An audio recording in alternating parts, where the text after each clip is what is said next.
वहीं विपक्ष के नेता तेजस्वी यादव के इस बयान पर बिहार सरकार के सूचना और जनसंपर्क मंत्री नीरज कुमार ने पलटवार किया है और जमकर निशाना साधा है। मंत्री नीरज कुमार ने कविता के माध्यम से तेजस्वी यादव और उनके पिता लालू यादव को चरवाहा विद्यालय वाली मानसिकता के होने का आरोप लगाया है। के पाठशाला से आए हैं तो हमको ऐसा लगा कि आउटसोर्सिंग है, उनका सेल्फ क्रिएशन तो नहीं हो सकता, उनका स्वनिर्मित नहीं हो सकता है, तुकबंदी उन्होंने एक बनाया। भाई चरवाहा विद्यालय जिसका रोल मॉडल हो, वो ऐसे लोग काव्य पाठ करें और आउटसोर्सिंग के माध्यम से करें तो मन में मानसिक पीड़ा हुई। तो मुझे लगा कि मैं भी एक कविता के माध्यम से उनको जवाब दे दूं कि चरवाहा विद्यालय के दौर से अब बिहार आर्यभट्ट ज्ञान विश्वविद्यालय और नालंदा विश्वविद्यालय के दौर में है।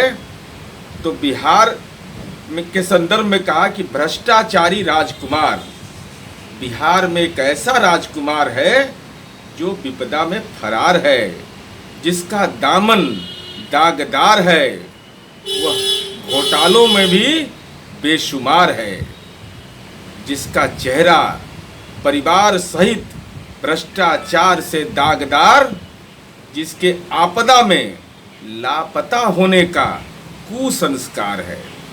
बिहार में एक ऐसा राजनीतिक परिवार है जिसके शासन में नरसंहार है, यही अपराधियों के सरदार है, इन्हें पहचानने की दरकार है।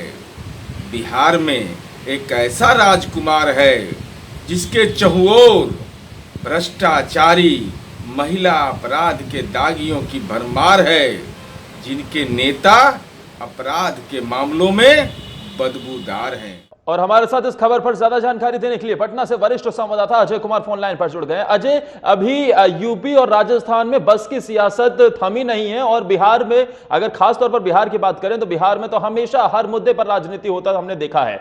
ऐसे में अब भोजन शिविर को लेकर जो राजनीति हो रही है, दोनों के बयानों को कैसे देखें? देखिए, जो राजनीतिक कोरोना के कारण पूरे देश में जहां जहां ये हो रहे हैं, खास करके उत्तर प्रदेश में जो बस वाला एग्जाम्पल आपने बताया कि बसों को लेकर के कांग्रेस और बीजेपी के बीच में, वहां के सरकार के बीच में जो फंसा है मामला, कुछ उसी तरह का मामला यहाँ भी फंसा है। यहाँ तेजस्वी यादव ने आरोप लगाया है कि वो जो कर्मनाशा बॉर्डर के पास वो जो भोजनालय चला रहे थे, उस भोजनालय के जो बैनर, पोस्टर, बाकी जो चीजें लगी होती हैं, उसको प्रशासन ने कई बार उखाड़ने की धमकी दी या उतरवाने की धमकी दी, जिस पर ये तेजस्वी यादव अपना रिएक्शन दे रहे थे कि जिसमें उन्होंने कहा कि भाई हम गरीबों के लिए या श्रमिकों के लिए आपको इससे पहले एक चीज और बता दें कि कर्मनाशा बॉर्डर पे बहुत सारे श्रमिक जो है उत्तर प्रदेश से बॉर्डर लगा हुआ है, जिससे क्या है, जो लोग उत्तर प्रदेश के बॉर्डर तक पहुंच गए हैं किसी भी साधन के, चाहे ट्रक के माध्यम से या बस के माध्यम से, वो बिहार में कर्मनाशा बॉर्डर से और इधर उत्तर प्रदेश वाले बॉर्डर से जो पहुंच रहे हैं, उन सब के पैदल चलने की या फिर उनको भेजने की व्यवस्था राज्य सरकारें भी करती रही हैं, स्पेशल ट्रेनें भी चलाई गई हैं। वहां तेजस्वी यादव का अपना भोजनालय भी चल रहा था राजद की तरफ से।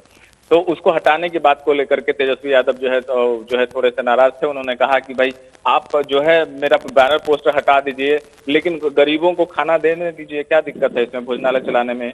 और उन्होंने ये भी तक कहा कि अगर गरीबों को भोजन देने में को अगर आप राजनीति कहते हैं तो इस राजनीति को हर किसी को करना चाहिए, और इसको लेकर के जो है जदयू जो है तेजस्वी यादव पे ये अटैक करती है। जी बिल्कुल, जाहिर तौर पर, और कहीं ना कहीं अब ये बयानबाजी हो रही है। लेकिन क्या अजय, जिस तरीके से इस साल के आखिर में बिहार में चुनाव है, तो क्या उससे प्रेरित इसे देखें? क्योंकि अब सेवा भाव से तो काम किया जा रहा है, लेकिन उसमें राजनीति भी पीछे नहीं छूट रही है, नेताओं की बयानबाजी निकलकर सामने आ रही है। सेवा भाव वाली शब्द जो है राजनीति में थोड़ी सी जो है ना, जो कहा जा सकता है वो बहुत न्यायपूर्ण या तर्क संगत बात अब नहीं लगती है। एक आम नागरिक से भी आप बात करेंगे तो राजनीतिकों के बयानों पे, उनके चोचलेबाजी पे समझती है कि ये सब राजनीति कर रहे हैं। और जो सही में कोरोना महासंकट में जो लोग काम कर रहे हैं, चाहे एक आम इंसान हो, एक राजनीतिक हो, एक ऑफिसर हो, वो कभी भी अपने मुंह से इस बात के लिए ढिंढोरा नहीं पिटता है। जाहिर सी बात है, राजनीति में ढिंढोरा पिटना ही सबसे बड़ा काम होता है, ताकि लोग उसको नोटिस लें और नोटिस करें ताकि वो वोटों में बदल सके। तो आप ये सही कह रहे हैं कि राजनीति को ध्यान में रखते हुए, और खास करके जब बिहार में विधानसभा चुनाव होने हैं, तो हर पार्टी जो है एक दूसरे से अपने आप को श्रेष्ठ साबित करने में लगी हुई है कि हम बेहतर काम कर रहे हैं। आपको एक और बात बता दें, अभी मेरे पास एक अपुष्ट सूत्रों से जानकारी मिली है कि बिहार में जो श्रमिक आ रहे हैं, जिनका डाटा जो है बिहार सरकार रोज शाम को रिलीज करती है कि आज 1 लाख आए, कल 60,000 आए, कल 70,000 आए, अब तक 6 लाख आ चुके हैं, अब तक 8 लोग आ चुके हैं। ये भी पता चला है कि जो पैदल चलने वाले लोग हैं उनका वो रुक नहीं रहे हैं, और वो उनका एक ऑफिशियल डाटा बिहार सरकार के पास नहीं है।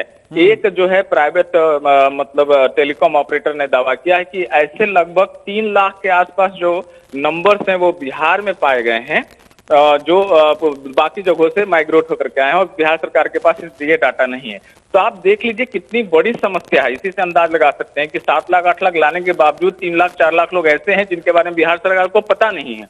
इस पर भी राजनीति अब होगी, जिस पर तेजस्वी बोलेंगे और सूचना और जनसंपर्क मंत्री नीरज कुमार भी बोलेंगे, लेकिन इन सबका उद्देश्य सेवा के साथ साथ राजनीतिक ढिंढोरा पीटना भी है। आदर्श, बिल्कुल जाहिर तौर पर, लेकिन जो आंकड़ा अजय आपने बताया वो बेहद चौंकाने वाला है।